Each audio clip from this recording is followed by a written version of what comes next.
Cryptozoology is the study of animals that are rumored to exist, but whose existence has yet to be confirmed. The word cryptozoology literally means the study of hidden animals and comes from the Greek word kryptos, which can mean hidden, unknown, or secret. The undiscovered animals that cryptozoologists study are known as cryptids. An animal gains the term cryptid if it is hidden or undiscovered. When a cryptid has been officially found, it is no longer considered a cryptid, but that doesn't mean it was never a cryptid. A flying bunny that breathes fire and has a duck tail, which I will affectionately name Jerry, is a cryptid if it's rumored to exist, but not confirmed. But if someone were to find Jerry out in the wild, then Jerry would no longer be considered a cryptid. The field of cryptozoology became popular in the 1950s thanks to scientist Bernard Heuvelmans and biologist Ivan Sanderson. Both men took an interest in rare creatures and the supernatural, and Sanderson even claimed to have been attacked by a giant bat called an Olatu in South America, and Heuvelmans believed that there could be dinosaurs still alive in remote parts of the world. In 1958, Heuvelmans published On the Track of Unknown Animals, which helped popularize the field of cryptozoology. While Heuvelmans and Sanderson were able to pique the interest and curiosity of many, they also drew criticisms of their work as it heavily relied on anecdotal evidence and eyewitness testimony, both of which are notoriously unreliable. This is a valid criticism of cryptozoology, and because the field relies on historical documents and eyewitness testimony instead of the scientific method, it is officially recognized as a pseudoscience. But, in all fairness, cryptozoology isn't entirely without its merit, as it has led to the discovery of animals that are now considered real, such as the giant squid, Komodo dragons, and goblin sharks. Cryptids and cryptozoology are things that I had a passing interest in over the years, and I thought it would be fun to make a video talking about some famous cryptids. But before I can do that, there's a few important things to go over. First, there is a lot of overlap between urban legends and cryptids, with creatures such as the chupacabra and wendigo being considered cryptids, but it's debatable if they really count or not. It's important to keep all of this in mind because most of the creatures I'll be discussing in this video can also be considered urban legends. Also, this video will barely scratch the surface of all the cryptids out there. The Cryptid Wiki has a list of cryptids on their site, and there are over 200 entries. I obviously can't cover that many cryptids in one video, so I made a list and limited it to 5 cryptids for this video. There's so much more I could talk about, and I'm even open to the possibility of doing a part 2 to this video that covers more cryptids, but for the time being, I'll only be covering 5. I don't have much more to say, so let's stop wasting time and get on with it. Welcome to the crazy world of cryptids.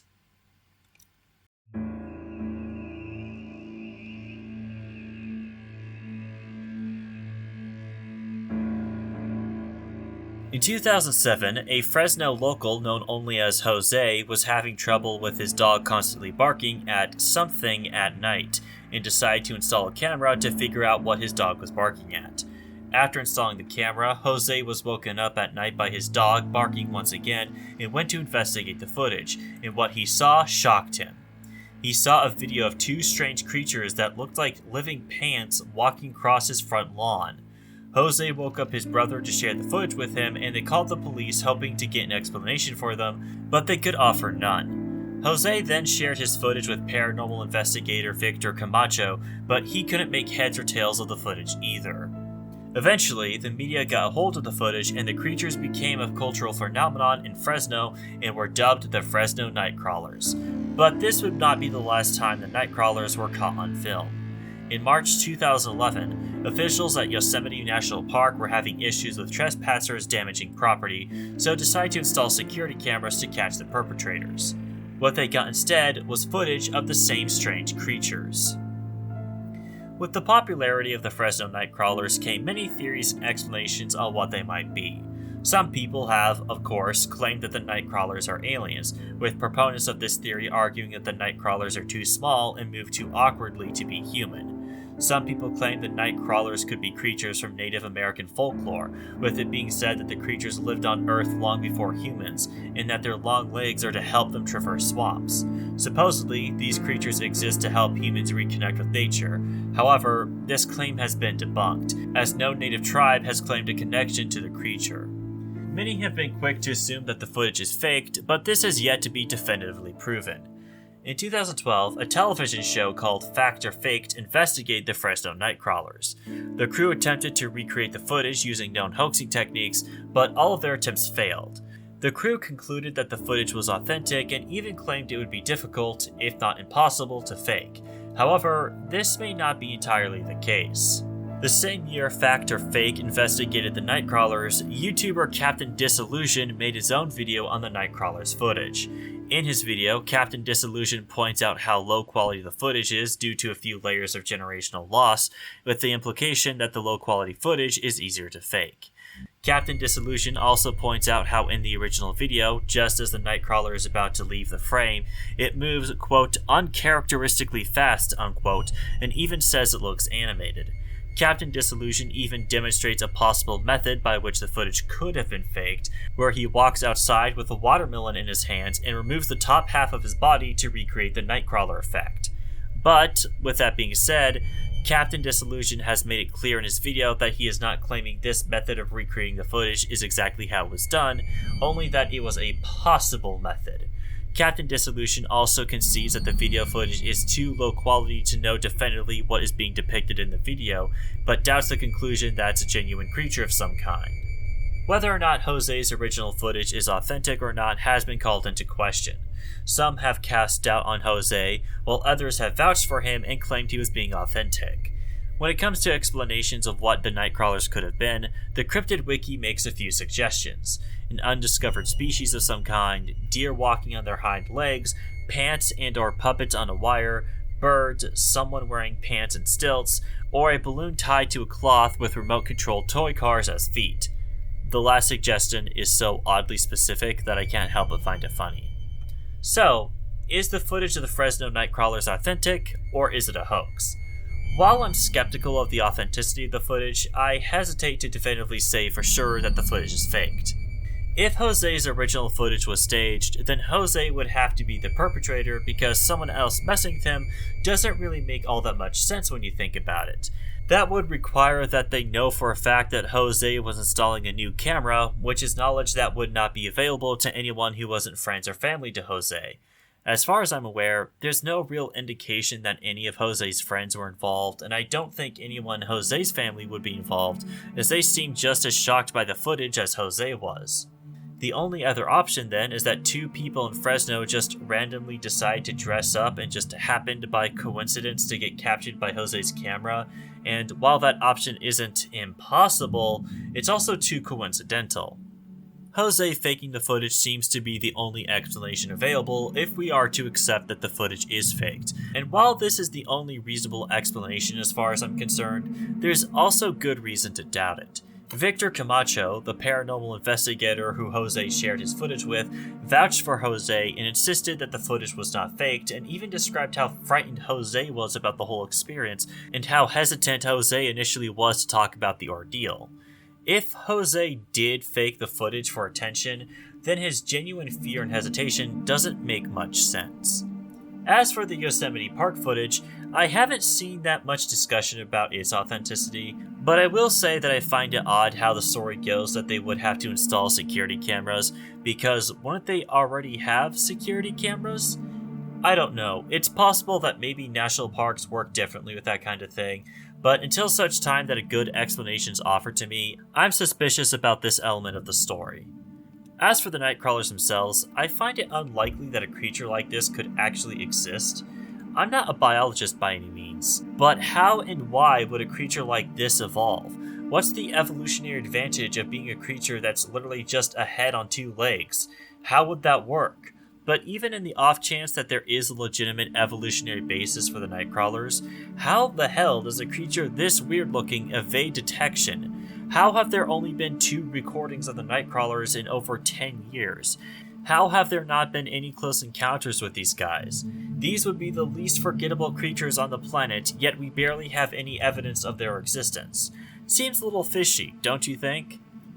In conclusion, the Fresno Nightcrawlers are an interesting oddity, but I'm not convinced of the creature's existence, nor am I convinced of the footage's authenticity. That being said, I can't say for certain that the footage was faked or accuse anyone of anything because, as Captain Disillusion said, the footage is just too low quality to definitively know what's going on in the video. Even if we were to accept that the footage is faked, it begs the question, who did it? I don't find Jose to be a likely candidate, and there is no one else I would consider a suspect. The footage is undoubtedly mysterious, but I don't think it's proof of a new species.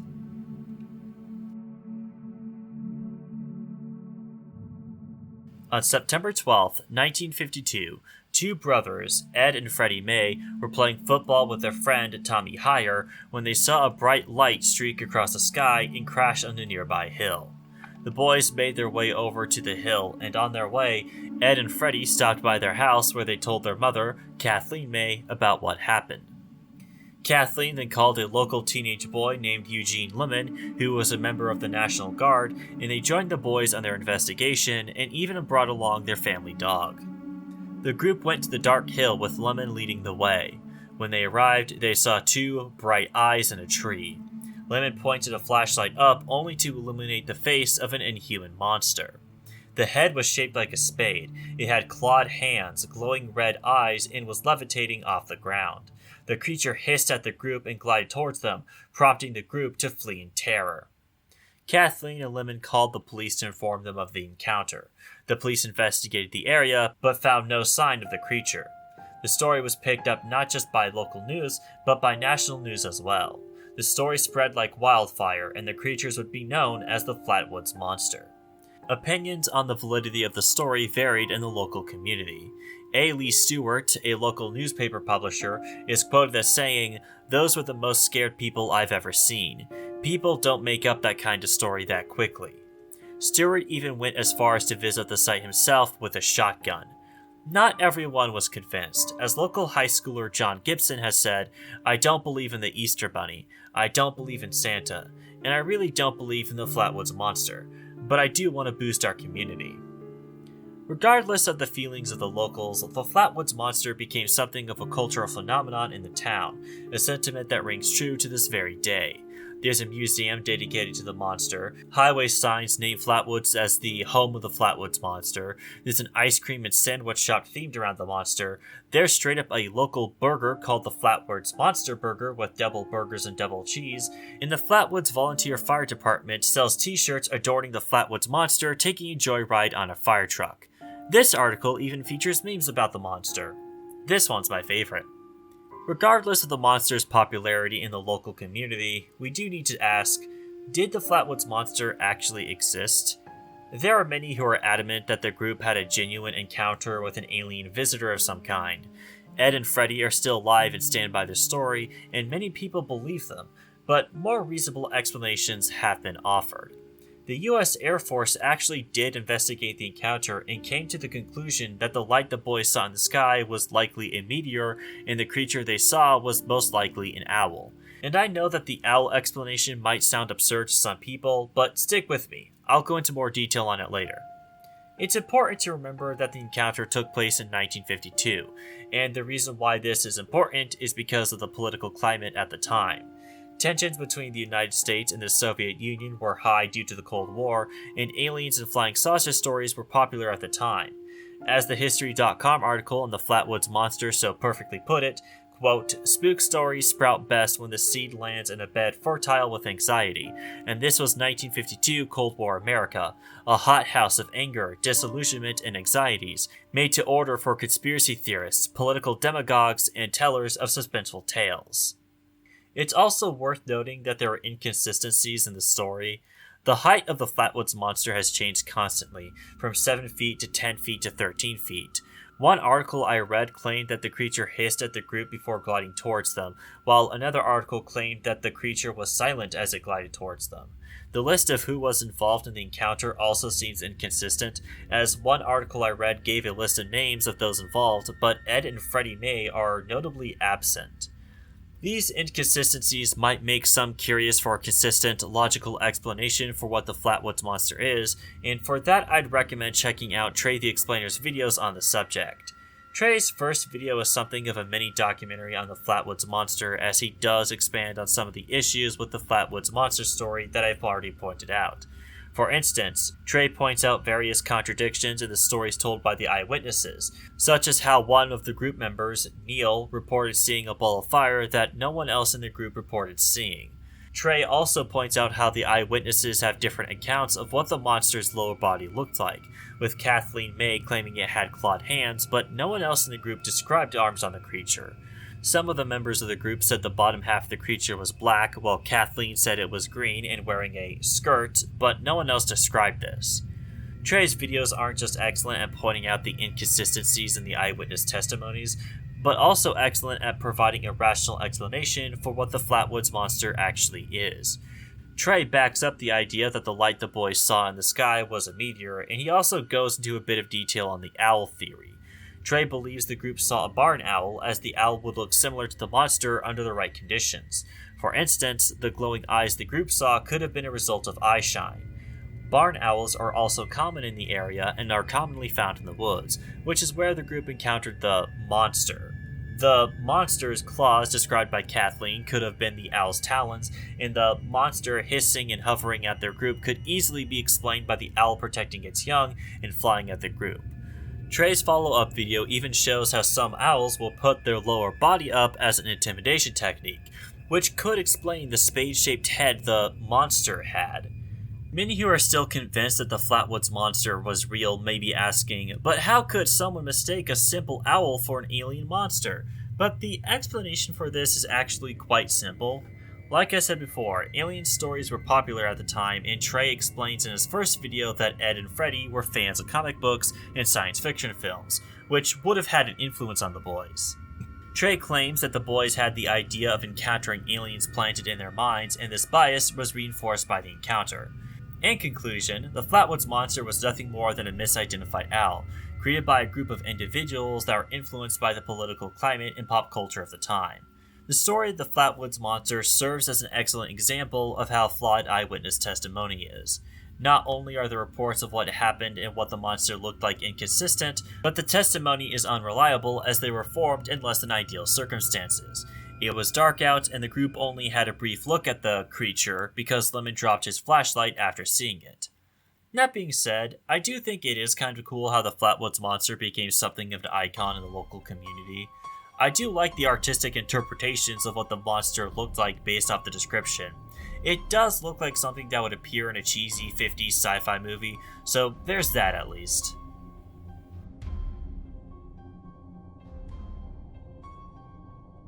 On November 15th, 1966, two couples were driving down a dark street near Pleasant Point, West Virginia.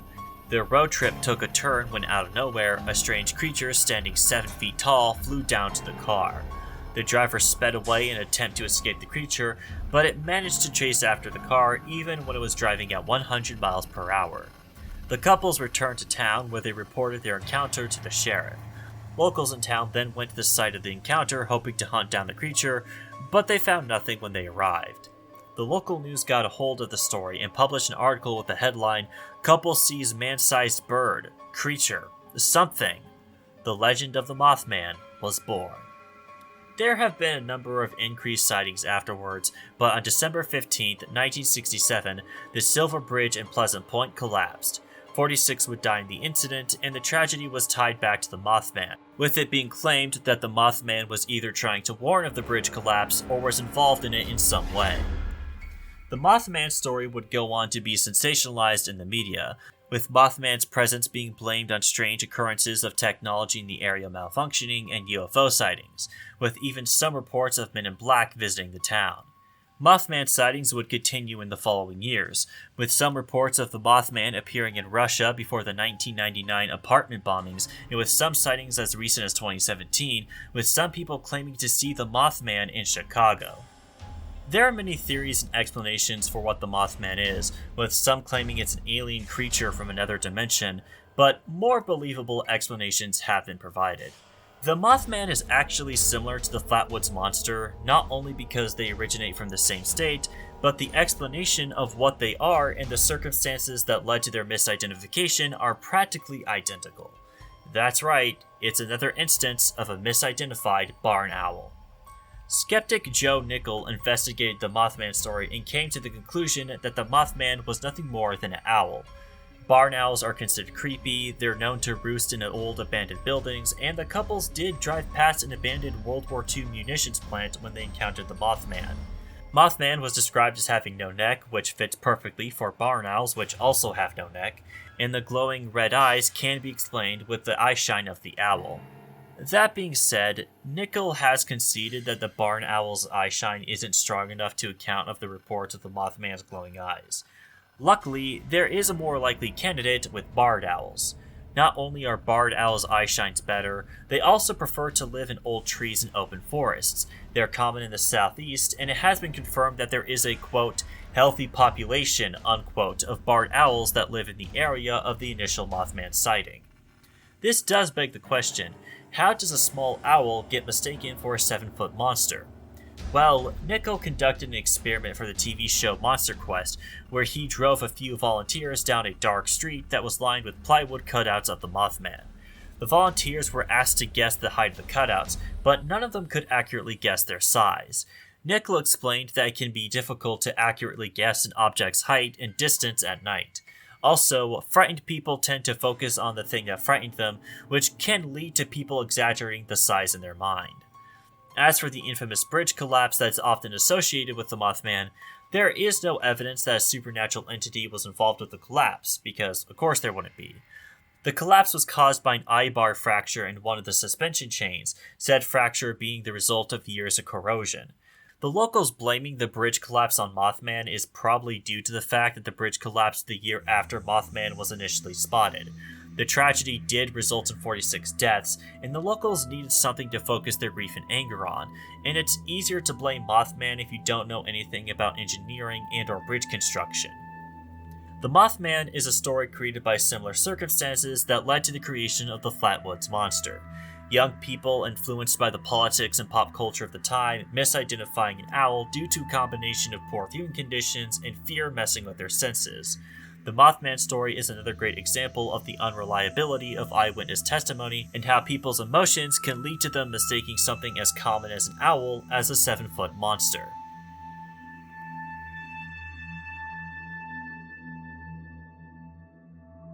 The Loch Ness Monster, otherwise known as Nessie, is one of the most iconic and popular examples of a cryptid. The Loch Ness Monster is supposedly a creature that lives in the Lake Loch Ness in Scotland. Surprisingly, reported sightings of the Loch Ness Monster go back centuries.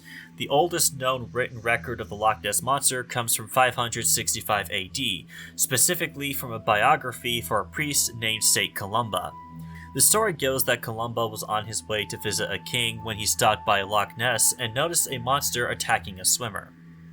Columba invoked the name of God and commanded the monster to go back into the lake, and it did, and I find it funny that the monster would give up so easily.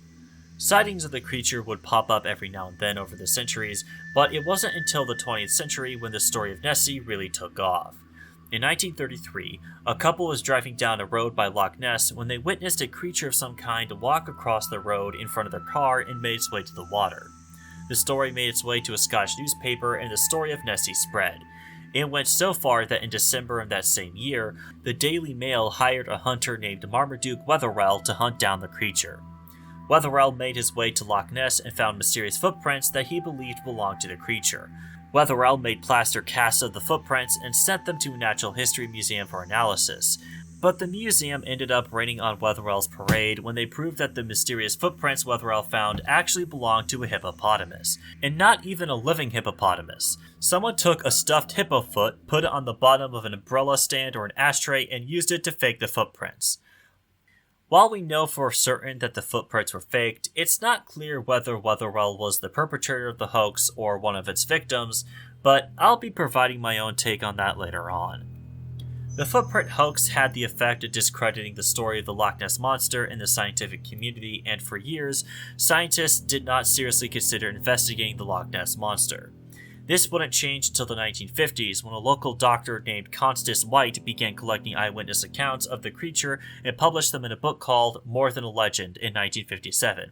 White said her goal was to, quote, vindicate many people of integrity who have reported honestly what they had seen in Loch Ness. White's book helped turn the tide of public opinion on the Loch Ness Monster, and it was finally seriously considered for scientific study. There have been too many expeditions of Loch Ness to cover in one video, but I will go over a few highlights. In the 1970s, the Boston-based Academy of Applied Science sponsored a series of sonar expeditions at Loch Ness. The team used a combination of sonar and cameras to locate the creature, with a camera that would take a picture every 45 seconds, along with a strobe light that would flash to provide lights for the photos in the dark water. In 1975, the expedition was scanning the lake when the sonar detected a large moving object in the water. Just as this happened, the underwater camera took a photo of what many said looked like a flipper. The photo was convincing to some, but it also had its critics that questioned how much human error and photo embellishment played a role in the picture. Not to mention, one of the members of the expedition, naturalist Peter Scott, used this photo as proof that Nessie was a plesiosaur, a prehistoric animal that went extinct 65.5 million years ago. Nessie is now commonly depicted as a plesiosaur in pop culture, but this idea isn't taken seriously by most zoologists. Regardless, the expeditions would continue. In 1997, the Loch Ness Project launched Operation Deep Scan, where they took 20 sonar boats out into the water and scanned the lake to find Nessie. The expedition didn't find Nessie, but they did have 3 sonar contacts that could not be identified. In 2018, the University of Highland and Islands teamed up with the University of Otago, New Zealand, to conduct a DNA survey at Loch Ness. The team collected water samples from different parts of the lake and studied the DNA samples in the water they collected. The expedition found no evidence of a plesiosaur in the lake, but a lot of eel DNA was found, which has led to the idea that Nessie might be a giant eel. It's also worth noting that 25% of the DNA collected by the expedition was unidentified. Despite some interesting findings from these expeditions, none of them could successfully find any definitive proof of Nessie's existence in Loch Ness. Not even photographic evidence can be trusted, as most photos have been proven to be misidentifications or straight-up hoaxes, the best example of this being the famous surgeon's photograph. The surgeon's photograph was taken in 1934, supposedly by Dr. Robert Kenneth Wilson. According to Wilson, he was visiting a friend of his, Maurice Chambers, so they could take photos of birds together. On the way, Wilson noticed something in the water and took the iconic picture. The photo was published in the London Daily Mail, and it was assumed that the picture was genuine because no one thought that someone as respectable as a doctor would fake such a story. But alas, it was later proven to be a hoax. Do you remember Marmaduke Wetherell, the hunter who was hired to hunt the Loch Ness Monster? Well, his son, Ian Wetherell, claimed the photo was a fake in an old newspaper clipping. This clip was brought to the attention of Loch Ness Monster enthusiast Alastair Boyd, who decided to investigate. In the 1980s, Boyd found the original surgeon's photograph, only to learn that the version that is most commonly shared was actually cropped and zoomed in. This is what the original photo looks like. Not only is Nessie significantly smaller in the original, but you can see a bit of the shoreline in the background. The thing is, this uncropped version of the picture was only published once in 1934, but Ian Wetherell knew of the picture, which Boyd deduced would only be possible if Wetherell's son took the picture himself. Ian Wetherell had already passed away by the time Boyd investigated the picture, but Boyd was able to track down his stepbrother, Christian Sperling, who confessed to Boyd that the picture was faked. This is the story according to Sperling. Marmaduke Wetherell was unhappy that the footprints he found were proven to be a hoax, so decided to stage a photo of the creature as revenge. Wetherell recruited his son and stepson to partake in the hoax, with Sperling designing the head of the monster and attaching it to a toy submarine. Wetherell and his son placed the toy in Loch Ness and took the picture. Wetherell was also friends with Maurice Chambers and used this mutual friendship to convince Dr. Wilson to take credit for the photo, not only to distance himself away from the hoax, but to give the photo some credibility. Boyd made his findings public in 1994, and the credibility of the surgeon's photograph was destroyed. That being said, not everyone was convinced the photo was a hoax, with some people still arguing for its authenticity. And it's also been said that debunking the surgeon's photograph doesn't necessarily debunk the Loch Ness Monster, as Boyd himself is a believer in Nessie.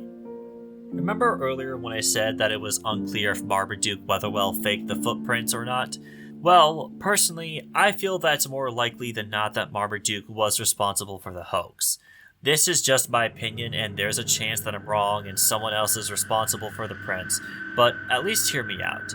It's already an established fact that Wetherell faked the surgeon's photograph, and if he was willing to fake that, I don't think it's too unreasonable to assume that he was willing to fake the footprints. Also, Wetherell's motivation for faking the photograph was revenge for the footprint hoax, which is odd to me. I can understand being upset that the prints were fake if you initially thought they were real, but Wetherell decided to fake the photo as an act of revenge, and why would he care about getting revenge if he didn't fake the prints? I think that what happened is that Wetherell faked the prints, sent them to the museum, they were proven fake, which upset Wetherell, and he decided to respond with a more convincing hoax. Again, this is just my opinion, and I don't have any definitive evidence for this, but this is the conclusion I reached based off the reading I did. But enough of the hoaxes. Let's get to the question you have all been asking. What is the Loch Ness Monster? Is it a real creature, or is there a better explanation? Well, after extensive research, I came to the conclusion that the Loch Ness Monster was none other than a barn owl. Nah, I'm just kidding. Out of all the cryptids discussed so far in this video, I think the Loch Ness Monster is the most likely to actually exist. And that's not to imply that I believe Nessie is a plesiosaur, because I don't and think the idea is just ridiculous. You honestly expect me to believe that a lone plesiosaur could survive alone in a lake for millions of years without other plesiosaurs to maintain a population or without dying out completely? And even if it did survive, how did it not evolve?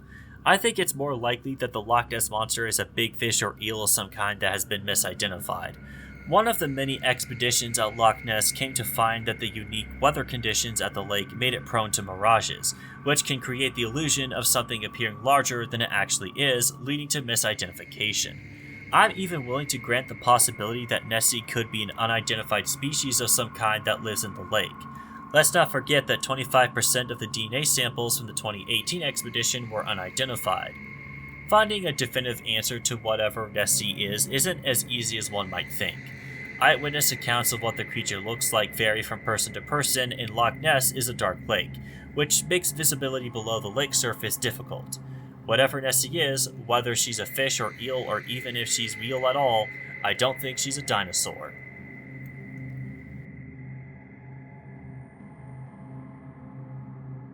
Of course, you can't make a cryptid video without talking about the king of cryptids, Bigfoot. Bigfoot is arguably the most iconic cryptid of all time and arguably one of the most controversial. There's a fierce debate over whether or not Bigfoot actually exists or if he's just a myth that has been going on for decades, and it may continue until the end of time. Where did the Bigfoot story begin? Legends of ape-like creatures roaming the world are common in various cultures, with the Yeti being a famous example, and Bigfoot seems to be an extension of this. There have been various sightings claimed to belong to Bigfoot going back centuries, but the modern idea of Bigfoot gained popularity in the 1950s. In 1958, journalist Andrew Gonzalez, who worked for the Humboldt Times, received a letter telling of lodgers who found footprints in Bluff Creek, California. Gonzalez published a column about the finding, and to his surprise, the story took off and he decided to follow it up with updated articles. It was in one of these update articles that shared the name the loggers gave to the creature that supposedly left the footprints they found: Bigfoot. The story continued to spread more and more, and the Bigfoot legend was born. However, there is a catch. It was later revealed that the footprints were a hoax. The footprints were faked by a man named Ray Wallace, who carved wooden shoes that resemble the Bigfoot feet and left the footprints at the site the lodgers found them. This hoax was revealed after Wallace's death in 2002, when his children revealed the hoax and provided one of the shoe carvings as proof. Despite this, Wallace's footprints started a legacy that would lead to more Bigfoot sightings and even led to one of the most iconic pieces of Bigfoot media. In 1967, Bigfoot enthusiasts Roger Patterson and Bob Gimlin filmed the Patterson-Gimlin film, which supposedly depicts a female Sasquatch named Patty. The story goes that Patterson and Gimlin rented a camera and rode to Bluff County on horseback. On the afternoon of October 20th, 1967, the two men were riding quietly on their horses when Patterson saw Patty, which spooked his horse. Patterson's horse fell over, but Patterson was able to regain his composure, got his camera, and filmed Patty walking across the clearing. Gimlin chased after Patty, lost her, but was at least able to find Patty's footprints. Gimlin and Patterson then rode 5 kilometers back to camp to pick up their plaster, rode back to the prints to pour the casts, waited for them to dry, then rode back to camp. Patterson and Gimlin then drove 40 kilometers to Willow Creek and sent the film to Patterson's brother-in-law to be developed. The footage is now the most iconic and controversial piece of media attached to Bigfoot. Bigfoot believers are insistent that the footage is genuine, going as far as to claim not only that the footage was not faked, but that it could not be faked. Skeptics, however, are not convinced, and have spent the last 57 years poking holes in the story and examining the footage. The film isn't really taken all that seriously by academics, but one of the few academics who believes the film is genuine is Jeffrey Meldrum, the professor of anatomy and anthropology at Idaho State University. Meldrum argues his case by comparing the Patterson-Gimlin film to the Planet of the Apes films, arguing that the makeup and costumes in Planet of the Apes aren't, quote, impressive, unquote, while Patty is far more realistic in comparison. I think this is a really dumb comparison. First off, the apes in Planet of the Apes movies aren't even close to resembling Patty in the Patterson-Gimlin film. Second off, the difference between the quality of footage of the Patterson-Gimlin film and the Planet of the Apes movies is like night and day. If Patty looks convincing in the Patterson-Gimlin film, it's only because the film quality is low enough to hide any imperfections in the alleged costume that would act as a dead giveaway.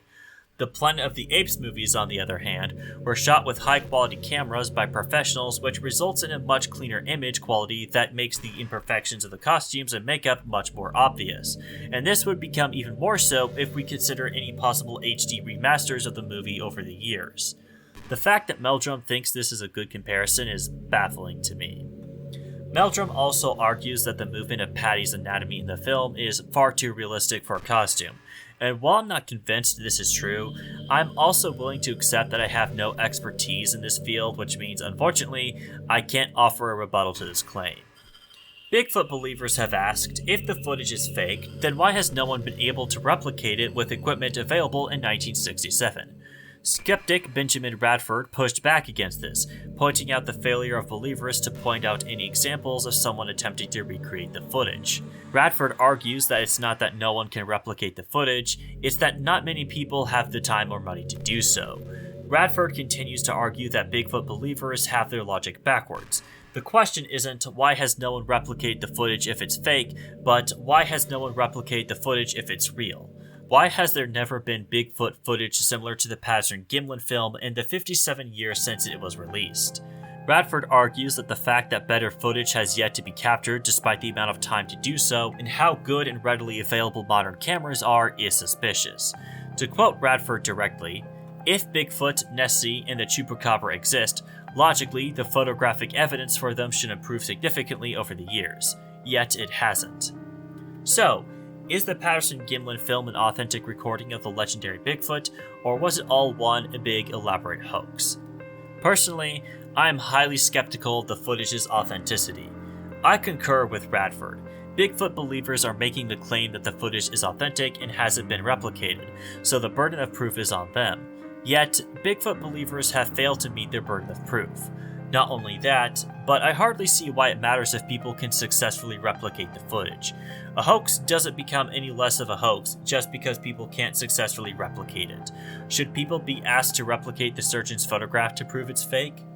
There are some suspicious circumstances around the Patterson-Gimlin film that do raise some eyebrows. The film was shot in the same location where Wallace faked the footprints found in 1952, which has raised some suspicion.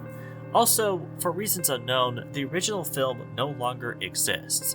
All that exists now are copies. This means we don't know for certain when or where the film was developed. All we have is Patterson's word. That means that whether or not Patterson is lying about when the film was developed, we'll never really know. I've heard the claim that the Patterson-Gimlin film has yet to be officially debunked, but this doesn't appear to be the case. In 2004, author Greg Long launched an investigation where he interviewed anyone who knew Roger Patterson, only for him to hear testimony that called into question the authenticity of the Patterson-Gimlin film. Long discovered that Patterson was trying to sell a Bigfoot documentary to Hollywood, but it kept getting rejected. It was finally picked up by American National Enterprises, or A&E, and they bought the idea from Patterson. Patterson used his money to buy a camera and to make production stills in his backyard, with Gimlin dressing as a Native American for the stills. This leads us to Bob Hieronymus, who claims to have worn a gorilla costume for Patterson and Gimlin for their film. Hieronymus claims that Gimlin approached him at Patterson's request to hire Hieronymus to wear a costume for their film. Hieronymus didn't think too much of it, but accepted the job as he was offered $1,000 for it, and who would turn that down? Hieronymus says he met with Patterson and Gimlin once or twice to try on the costumes and to make adjustments, and they shot the footage. He claims the costume was made of synthetic fur and leather, had breasts and a football helmet and football shoulder pads underneath to bulk it up. When it came time to shoot the footage, Hieronymus drove down to Bluff Creek, spent the night at Patterson and Gimlin's camp, and they shot the film the next day. After filming ended, Patterson and Gimlin helped Hieronymus out of his costume. Patterson then instructed Hieronymus to mail the film to be developed. Hieronymus then put his costume in the trunk of his car, drove home, and waited for $1,000, but it never came. The footage was eventually released, became popular, and was viewed by Hieronymus. For the longest time, Hieronymus didn't come forward with his story under fear that he would be prosecuted for fraud. It wasn't until December 28, 1998, when Bob watched World's Greatest Hoaxes, Secrets Finally Revealed, an hour-long special on Fox that covered the Patterson-Gimlin film, that Hieronymus finally decided to come forward with his story.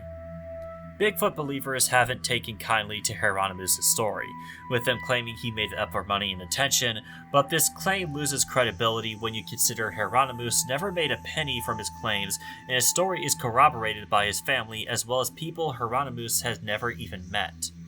One of the strangers who corroborates with Hieronymus' story is Philip Morris, a costume maker who claims to have provided Patterson with the costume that Hieronymus wore in the film. Morris claims that Patterson approached him and asked for a realistic gorilla costume, and Morris provided. Patterson bought the costume, then later called Morris and asked about making modifications to the costume. One of the modifications Morris suggested was adding a football helmet and shoulder pads under the costume to bulk it up. This claim lines up perfectly with Hieronymus' claim that there was a football helmet and shoulder pads in the suit. What makes this even more significant is the fact that Morris and Hieronymus never met, meaning they couldn't have shared the information with each other. The fact that both the stories line up in such a way is a strong indication that both of them are most likely telling the truth. Going back to Morris' story, Morris was watching TV one night when he saw the Patterson-Gimlin film and instantly recognized his costume. To quote Morris, "I was the only one who was making a gorilla suit like that at the time. I knew what my gorilla suit looked like. It was brown. In the 50s and 60s, I made my gorilla suits only in brown." There's a lot more details that Morris provided that would end up being corroborated with supporting evidence. Morris claimed that the suit could fit someone standing at 6 feet, Hieronymus was slightly over 6 feet, and the BBC calculated the subject in the film was slightly over 6 feet tall. Morris claimed the feet on the costume were 14 inches long, and the footprints Patterson claimed to come from Patty were 14 inches long. Honestly, I could go on and on naming Morris's claims and how they're corroborated by Hieronymus or additional evidence, but that would get tedious. The point is that Hieronymus and Morris have made credible claims of wearing and providing the costume used in the film respectively. I have good reason to doubt the authenticity of the Patterson-Gimlin film, and I don't have any reason to doubt Hieronymus or Morris. Despite this, it's still said that the Patterson-Gimlin film has never been officially debunked, and I'm not sure why. There might be a good reason to doubt Hieronymus and Morris' stories that prevent their testimonies from serving as an official debunk that I'm not aware of, or just as likely, the footage has been officially debunked, but some people refuse to acknowledge it because they want to believe the footage is real and evidence of Bigfoot's existence. Honestly, if we assume that the Patterson-Gimlin film is a hoax, I don't understand why Bigfoot believers are so insistent otherwise. Debunking the Patterson-Gimlin film is not the same as debunking the existence of Bigfoot. They're not mutually exclusive. I don't think this is a battle Bigfoot believers need to fight. That being said, I think now is a good time to transition to Bigfoot himself. Does Bigfoot actually exist? I'm not convinced. The problem with accepting the conclusion that Bigfoot exists is that it requires you to also accept logical issues with Bigfoot's perceived existence. You expect me to believe that a 10-foot tall ape creature is walking around northwestern America and no one has officially found him yet? Going back to the Patterson-Gimlin film and assuming it's genuine and they actually filmed a Sasquatch, how is it that they managed to get so lucky with it but no one else has? There was a TV show called Finding Bigfoot that lasted for 11 seasons and they never managed to find him. How is it that the show could last that long and they were never able to replicate the luck Patterson and Gimlin had half a century ago? Doesn't that sound a bit suspicious? Furthermore, how has no one been able to find a Sasquatch body or its bones? Bigfoot believers respond to this question by claiming Sasquatch bury their dead or that their bones decay too fast to be noticed. Not only are these claims baseless, but they're a clear example of moving the goalpost. Skeptic Benjamin Radford, who I brought up before, has mentioned these points, but also expanded upon them by pointing out how deforestation, forest fires, and climate change would make it harder and harder for any supposed Sasquatch to continue hiding and evading detection. Yet that's not what we see. Bigfoot is still hiding from us despite this. I find myself genuinely baffled that people believe that Bigfoot actually exists. How could you believe in something with so many logical holes in it? It's like believing in Santa Claus. There's just too many problems with the idea for it to be real. Granted, there are some interesting aspects to the Bigfoot legend. Personally, I find the lore behind the Patterson-Gimlin film to be fascinating, even if I'm not convinced of its authenticity. But there's a part of me that can't help but feel cynical about it. The fact that it's so easy for so many people to believe something so illogical. You could have a negative interpretation of that, and I think it says a lot about beliefs and gullibility.